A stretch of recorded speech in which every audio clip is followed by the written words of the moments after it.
자, 오늘도 하나님께서 여러분들을 주님의 전으로 불러주셨습니다. 부르셨을 때에는 우리 하나님 그냥 부르신 것이 아니고 여러분 모두에게 은혜를 주시려고 부르셨습니다. 오늘 그 은혜가 여러분 모두에게 충만하게 임하시기를 주님의 이름으로 축복합니다.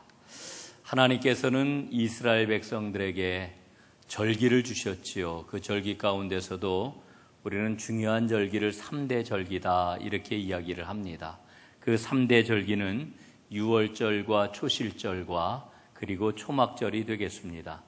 여러분, 그 중에서 이 초실절이라고 불리우는 이 절기는 맥추절이라고도 이렇게 이야기를 하지요. 여러분, 하나님께서 이스라엘 백성들에게 절기를 주신 가장 큰 이유가 어디에 있을까요? 그 이유는 오직 한 가지입니다. 감사하며 살아가는 것이 바로 하나님 백성의 특징이기 때문에 그렇습니다. 다시 말씀을 드리면은 너희는 감사하며 살아라. 그게 바로 하나님 백성이다. 이렇게 말씀을 하고 있는 겁니다. 여러분, 오늘은 2020년 맥추감사 주일입니다. 이 농경사회가 아닌 그런 그 환경 속에서 이 맥추감사 주일을 지킨다라고 하는 것은 잘 맞지 않는 것처럼 보입니다. 우리의 생활 양식이 농사 짓는 것하고는 전혀 상관이 없는데 무슨 맥추감사 주일입니까? 라고 하는 이와 같은 질문이 우리 가운데는 나오게 마련입니다. 여러분, 정말 그래요. 아마 이 자리에 앉아 계신 분들 가운데서 보리 농사 어떻게 짓는지 아시는 분 계신가요? 밀 농사 어떻게 짓는지 아시는 분 계신가요? 아마 계셔도 몇 분 안 계시리라 이렇게 생각을 합니다. 전혀 우리는 농사하고 상관이 없는데 맥추절을 지키는 까닭이 어디에 있겠습니까? 그 이유는 바로 앞에서 말씀드린 것과 다르지 않습니다. 구원받은 하나님의 백성답게 살아가는 길이 뭐냐? 그것을 하나님께서는 감사다 이렇게 말씀해 주고 있습니다. 여러분, 2020년도 들어오면서 우리는 얼마나 많은 꿈을 가지고 많은 계획을 가지고 그리고 멋지게 한번 잘 살아보려고 하는 이와 같은 결심을 했었습니까? 그러나 여러분, 2020년 들어 얼마 지나지 않아가지고 코로나19 바이러스라고 하는 지금까지 경험하지 못하였던 이와 같은 크고도 두려운 상황에 우리는 처하고 말았습니다. 여러분, 이와 같은 코로나 상황 가운데서 감사절을 오늘 우리가 맞고 있는데 이런 상황에서도 우리는 과연 감사할 수 있는 걸까? 이런 상황 속에서도 진정한 감사가 우리 삶 가운데 있는 걸까? 우리는 이와 같은 질문을 드리면서 오늘 예배를 드리고 있습니다. 어떻게 보면은 오늘 우리가 하나님 앞에 드리는 감사절기는 이 어려운 상황 가운데서 하나님 앞에 모아드리는, 하나님 앞에 담아드리는 그러한 그 감사의 그러한 그 고백이 오롯이 담겨있는 그런 예배라고 생각을 합니다. 여러분, 각자는 모두 다 지금 감사의 마음을 담아가지고 하나님 앞에 나오셨을 줄로 압니다. 여러분, 여러분의 그 감사 내용은 구체적으로 어떤 것입니까? 저는 이 감사주의를 맞이하면서 지난 한 주간 월요일부터 마음속에 그런 결심을 했습니다. 이번 한 주간에는 하나님 앞에 보다 더 구체적으로 감사의 제목과 감사의 내용을 찾아봐야 되겠다라고 하는 이런 마음을 가졌더랬습니다. 그래 돌아보니까 지난 한 주간에는 참 감사할 게 아주 가득가득 넘쳐난 그런 한 주간이었습니다. 한 두 가지만 여러분에게 좀 소개를 해드리겠습니다. 월요일 날 저는 수원에 사는 아주 가까운 친구 같은 선배 목사님을 한번 만났습니다. 만났더니 이제 이분이 이야기하기를 내가 올해 환갑이야, 회갑이야. 그래서 책을 하나 냈어. 그리고서는 시집을 한 권을 저한테 선물을 해 주었습니다. 요셉의 눈물이라고 하는 그와 같은 시집이었는데 그 책 안표지에다가 저한테 친히 이렇게 써서 전해 주었습니다. 한번 소개를 하겠습니다.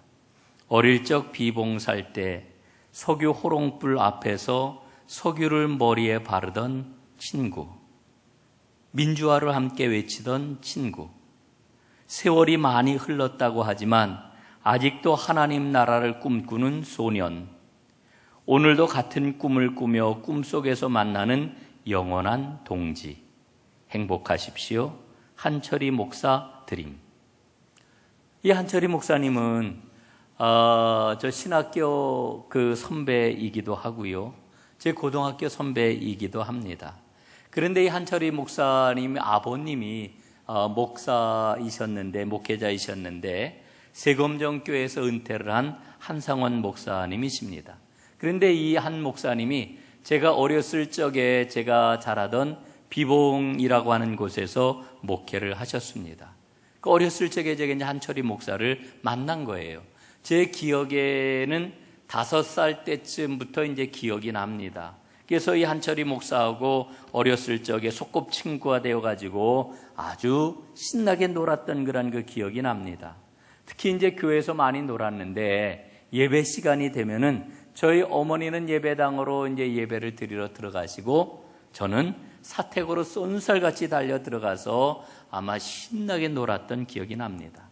어느 날 저녁이었습니다.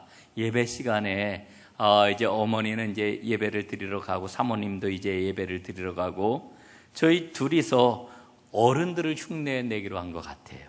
당시에 어른들이 머리에 뭐를 발랐냐면은 포마드를 쫙 바르고 무슨 기름을 바르고 이러지 않았습니까? 그게 굉장히 멋있어 보였던 것 같아요.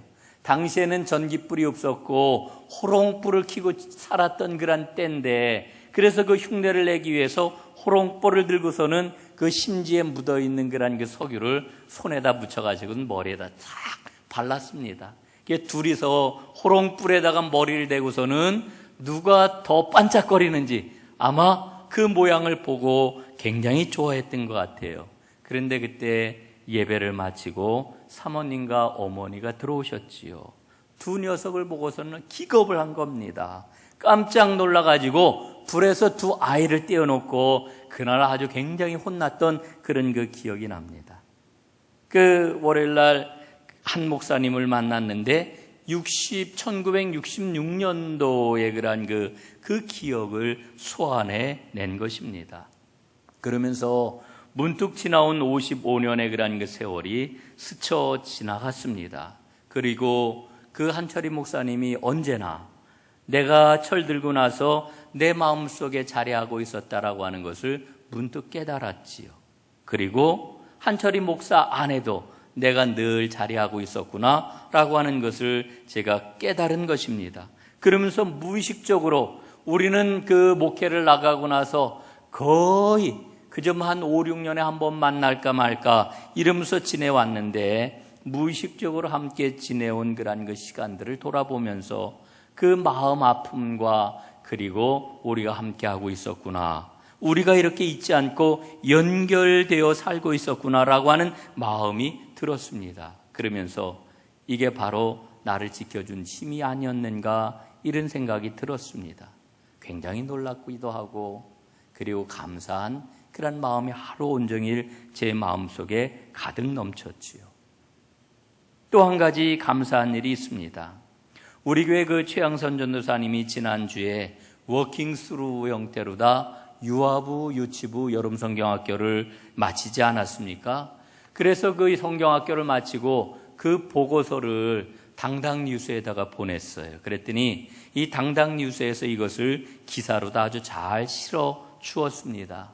이 기사가 실린 것을 제가 찬찬히 다시 한번 읽어보았습니다. 또 거기에 실린 사진들도 다시 한번 살펴보았습니다. 그걸 살펴보니까 어려운 코로나19 상황 가운데서도 정말 잘했구나 하는 그런 그 마음이 막 드는 겁니다. 수고하신 전도사님, 또 여러 선생님들 얼마나 감사하든지, 또 아이들하고 부모님이 얼마나 사랑스럽고 고맙든지 막 그런 마음이 새록새록 마음속에 피어올랐지요. 그런데 이 기사를 보고 여러 군데서 연락이 왔습니다. 오, 정말 멋지다고, 또 전도사님과 선생님들이 정말 훌륭하다고 막 이런 그 전화를 여러 통을 받았습니다. 그런데 목요일인지 금요일인지 본부 출판국에서 연락이 왔어요. 여름이 지나고 추석이 되어도 아마 코로나가 쉽게 물러갈 것 같지 않으니 그 추석을 맞이하였을 때 그 상황 속에서 교인들의 예배와 프로그램을 한번 잘 준비해 주었으면 좋겠다. 이런 그 제안을 해왔습니다. 그래서 지금 최양선 전사님이 고민하고 준비를 하고 있는데 정말 자랑스럽고 감사한 마음이 절로 들었습니다. 여러분, 우리의 삶을 돌아보면은 감사할 일들이 너무 많습니다. 하나님이 우리에게 건강을 주셨고, 우리에게 가정을 주셨고, 일터를 주셨고, 신앙의 터전인 교회를 우리에게 주셨습니다. 생각해 보면은 얼마나 큰 감사인지 모르겠어요. 여러분, 우리의 삶을 돌아볼 때에 감사가 세 가지 차원의 감사가 있다. 이렇게 이야기를 하지요. 첫 번째는 조건적인 감사입니다. 우리가 흔히 물리적인 감사라고 이야기하는 겁니다. 먹을 것을 주셔서 감사합니다. 건강을 주셔서 감사합니다. 우리에게 식구를 주셔가지고 감사합니다. 우리에게 이렇게 좋은 교회를 주셔서 감사합니다. 여러분, 이게 조건적인 감사예요. 우리가 흔히 일반적인 감사라고도 이렇게 이야기할 수가 있습니다. 두 번째 감사가 있는데 그것은 깨달음의 감사입니다.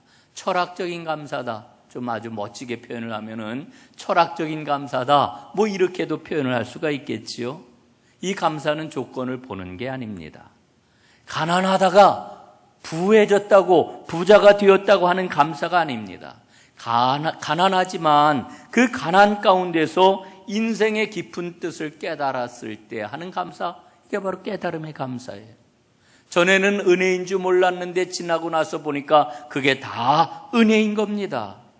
전에는 그게 복인 줄 몰랐는데 그게 복인 거예요.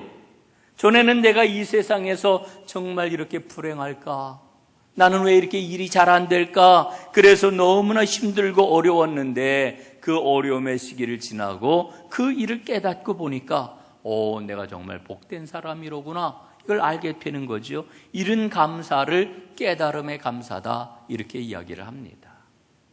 세 번째 감사가 있는데 그것은 신앙적인 감사입니다.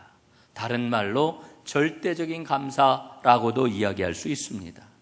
예수님께서 십자가에 달려 죽으시고 우리에게 구원의 길을 열어주셨지요. 그래서 예수를 믿고 구원을 받았어요. 하나님의 자녀가 되었어요. 여러분, 이게 얼마나 큰 은혜이고 얼마나 큰 기쁨이고 얼마나 큰 복입니까? 이걸 바로 아는 것이 신앙적인 감사입니다. 저는 감사를 배워야 된다고 생각을 해요. 우리가 감사를 배울 때에 사실은 가만히 돌아보면은 조건적인 감사도 잘 하지 못할 때가 많이 있지요. 우린 정말 감사를 배워야 합니다. 조건적인 감사, 그 조건을 찾아내고 볼 수 있는 그런 그 감사도 우리에게 필요하고요. 그리고 나아가서 깨달음의 감사와 신앙적인 감사를 우리는 정말 배우고 늘 감사하며 살아가는, 언제 어디서나 감사할 수 있는 이와 같은 하나님의 사람이 되어야 할 것입니다. 오늘 우리는 시편 말씀을 읽고 있습니다.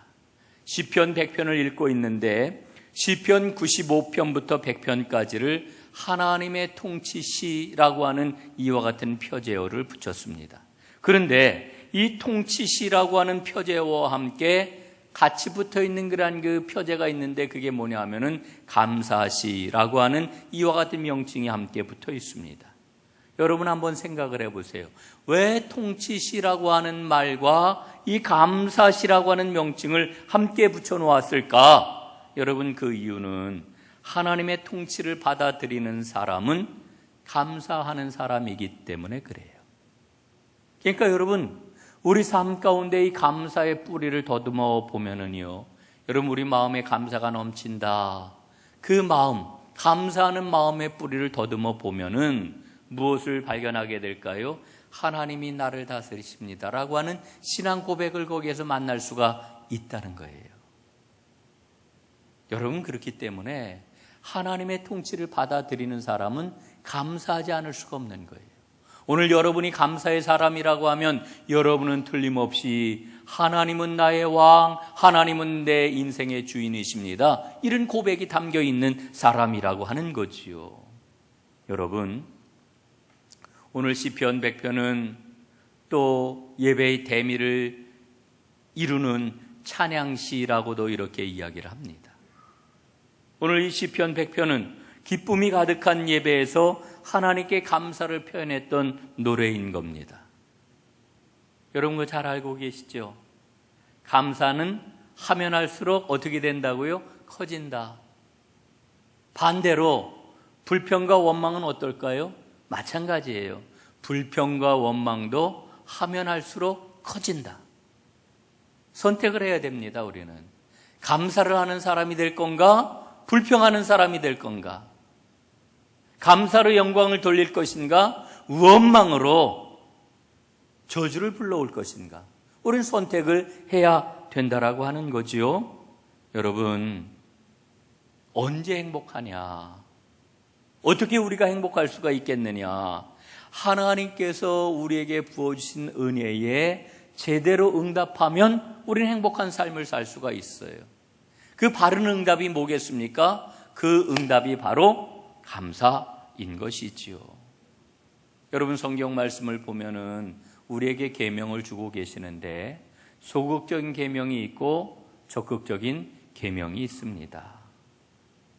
감사라고 하는 이 명령은 적극적인 계명이라고 이야기할 수 있습니다. 성경 말씀을 쭉 읽어 내려가면은 감사하라 하는 말씀이 몇 번 나올까요? 180번에 걸쳐서 나옵니다. 여러분이 감사는 하나님께서 주신 새로운 삶에 대한 적극적인 표현. 우리는 새로운 삶을 사는 사람들이에요. 하나님 나라를 살아가는 사람들이에요. 하나님 나라를 살아가는 사람에게 나타나는 가장 구체적이고 적극적인 삶의 표현이 뭐냐? 새로운 삶의 표현이 뭐냐? 그럼 바로 감사라고 하는 거지요. 여러분, 감사에 대해서는 우리가 신앙적으로 엄청난 그런 그 의미를 찾아낼 수가 있어요. 이를테면은 감사는 믿음 생활에서 가장 중요한 게 뭐라고 그래요? 순종이라고 그러잖아요. 순종. 예? 이 순종이라고 하는 덕목, 이것을 증거하는 가장 큰 증거가 바로 감사인 것입니다.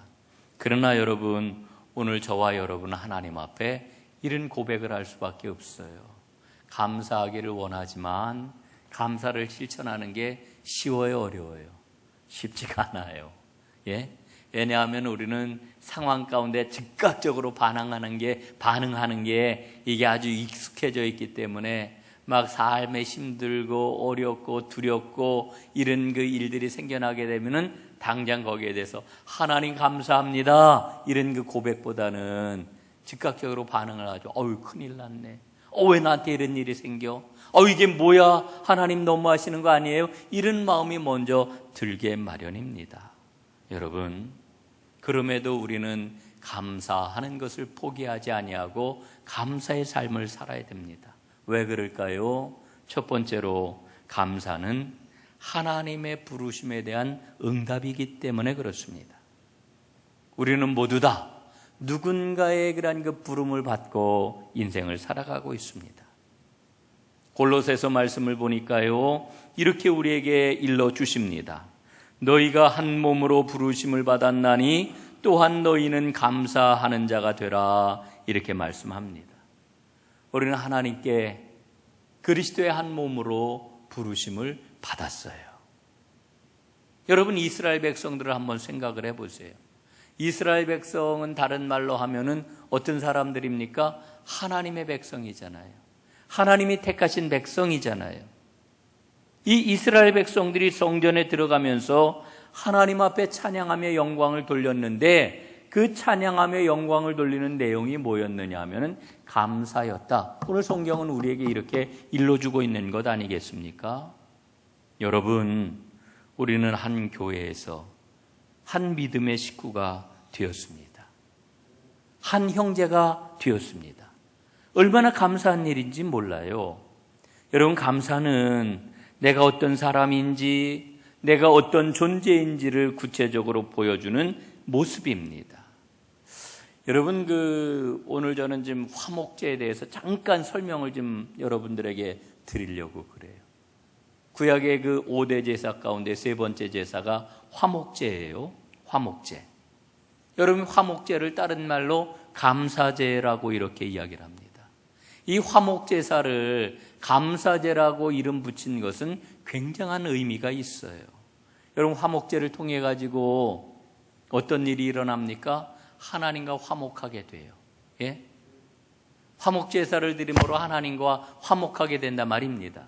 동시에 사람과도 화목하게 돼요. 여러분, 화목제를 드리면 모든 제사에는 제물이 있잖아요. 화목제사를 드릴 때의 이 제물은 어떻게 합니까? 그 제물은 모든 사람들과 함께 해가 지기 전에 그날 다 먹어야 됩니다. 다 먹어야 돼요. 만약에 이 화목제물, 제사를 드리고 화목제물을 함께 나누어 먹지 못하고 그 제물이 남게 되면은 하나님께 드리는 화목제사는 상달될까요? 안 될까요? 상달이 안 돼요. 그 제사는 무효가 되는 거예요. 만약에 그 화목제물을 다 먹지 못하고 그냥 남겨두면은 그 제사는 무효예요. 무효. 여러분, 하나님께 드리는 제사가 사람들과 그 제물을 나누어 먹는 행위에 따라서 진짜 하나님 앞에 드려지는 제사가 되기도 하고 하나님 앞에 드려지지 못하는 그런 그 제사가 되기도 한다는 거예요. 여러분, 이거 생각해 보면은 정말 멋지고 놀라운 일이 아닐 수가 없어요. 요즘 아이들 말로 하면 와우. 예? 하나님 앞에 제사를 드렸는데 제물을 사람들이 나누어서 완전하게 먹으면 하나님 앞에 상달되는 제사가 되지만 나누어 먹지 못하면 그 제사는 무효가 된다는 거예요. 여러분, 이게 얼마나 놀랍습니까? 예? 여러분, 왜 하나님께서는 이와 같은 제사 제도를 만들어 놓으셨을까?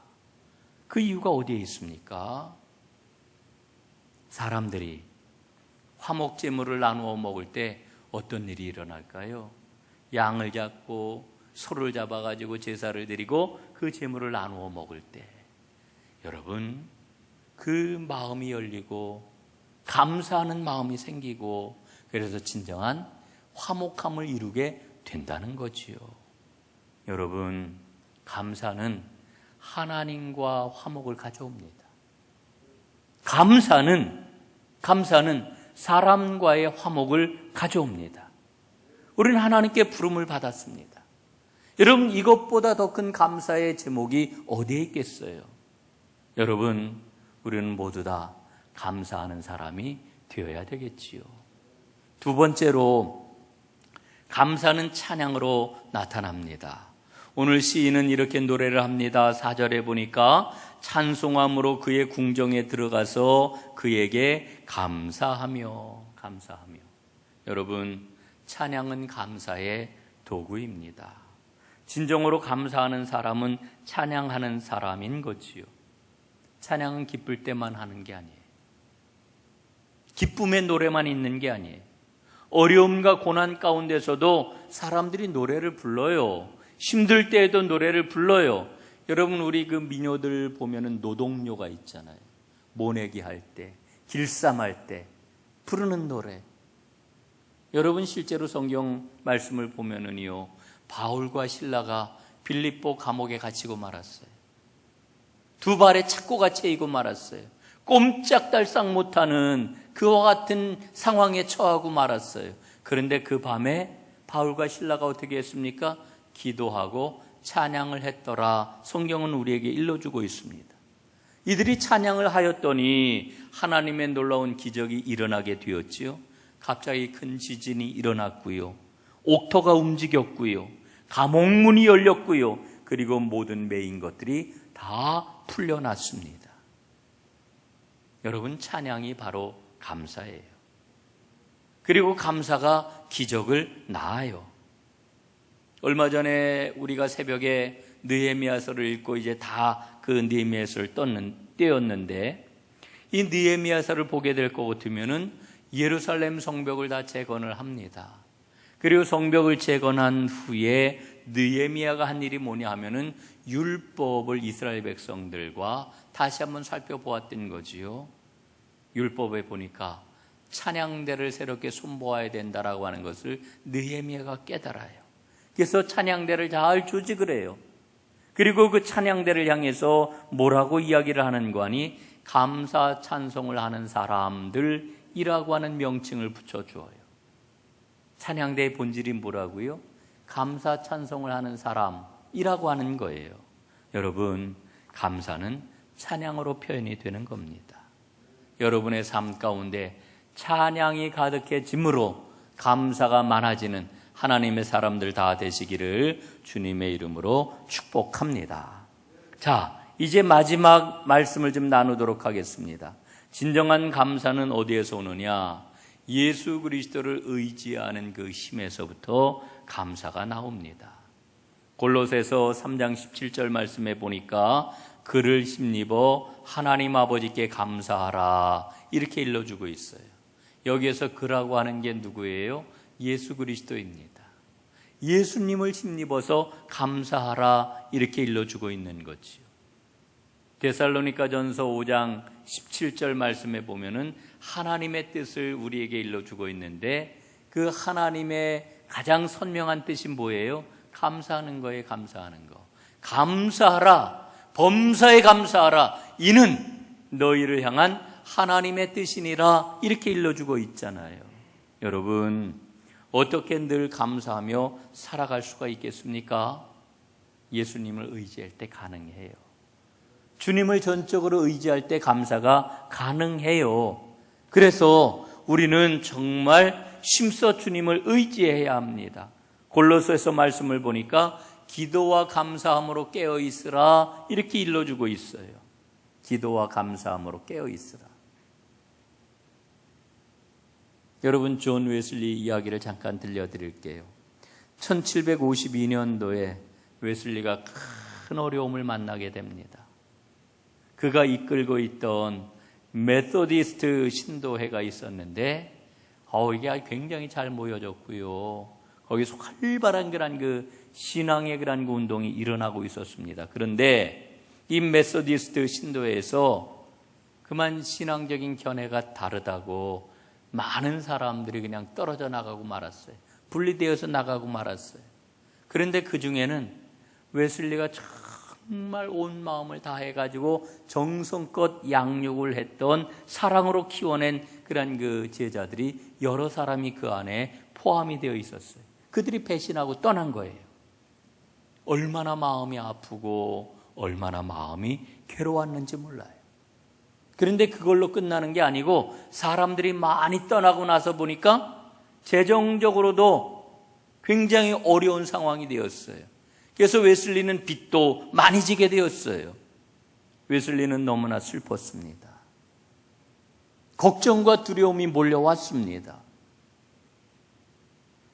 며칠 동안은 거기에 짓눌려가지고 어찌할 바를 몰랐습니다. 그런데 웨슬리는 이런 상황에 계속해서 짓눌리지 아니하였고 큰 소리로 주님의 이름을 불렀습니다. 그리고는 감사하는 마음으로 하나님 앞에 찬송하고 간절히 기도를 했습니다. 그렇게 그가 기도할 때에 그에게 평안이 찾아왔고 주님의 뒤를 따를 힘을 얻게 되었습니다. 그리고 사면초가처럼 여겨졌던 상황에서 웨슬리는 주님 앞에 더 큰 감사의 고백을 하게 되었습니다. 여러분, 놀랍게도 웨슬리가 감사의 고백으로 그 상황을 이겨냈더니 짓눌렸던 영혼의 새로운 힘을 얻게 되었고 그 이후부터 감리교회에 본격적인 부흥운동이 일어났더라 하는 거지요. 사랑하는 여러분, 오늘 말씀을 보니까 시인은 뭐라고 노래를 해요? 하나님은 우리를 지으신 분, 우리는 그의 백성, 그가 기르시는 양이라고 고백을 합니다. 하나님은 우리의 생명의 공급자이셔요. 생명의 주인이셔요. 우리는 하나님과 뗄래야 뗄 수 없는 그런 관계 가운데 있어요. 내 삶의 모든 것이 다 하나님의 것이어요. 이거를 밝히 알고 하나님과 함께 하나님의 능력과 하나님의 자원을 누리면서 살아갈 수 있는 길이 뭘까요? 감사예요. 감사하십시오. 그래서 하나님께 나아가는 문을 활짝 여십시오. 이 은혜가 여러분 모두에게 임하기를 주님의 이름으로 축복합니다. 기도하겠습니다. 아버지 하나님 고맙습니다. 코로나19 상황 가운데서 저희들 하나님 앞에 저를 지키고 있습니다. 아버지 하나님, 돌아보면은 두렵고 떨리고 때로는 짜증나고 우리의 앞날이 어떻게 될지 걱정뿐인 세상인데, 경제적으로도 넉넉하지 아니한 이와 같은 상황인데, 하나님, 우리에게 감사의 여력이 있을까 생각이 듭니다. 그러나 아버지 하나님, 오늘 말씀을 통하여서 우리 삶의 본분이 감사인 것을 다시 한번 깨달았사오니, 이 어려운 상황 가운데서 감사함으로 우리의 믿음이 빛을 발하게 하시고 능력으로 충만해져서 하나님의 사랑과 하나님의 생명과 하나님의 복을 마음껏 누리며 이 땅 위에 새로운 생명과 사랑을 펼쳐나가는 하나님의 모든 사람들 되게 하옵소서. 예수님 이름으로 기도드리옵나이다. 아멘.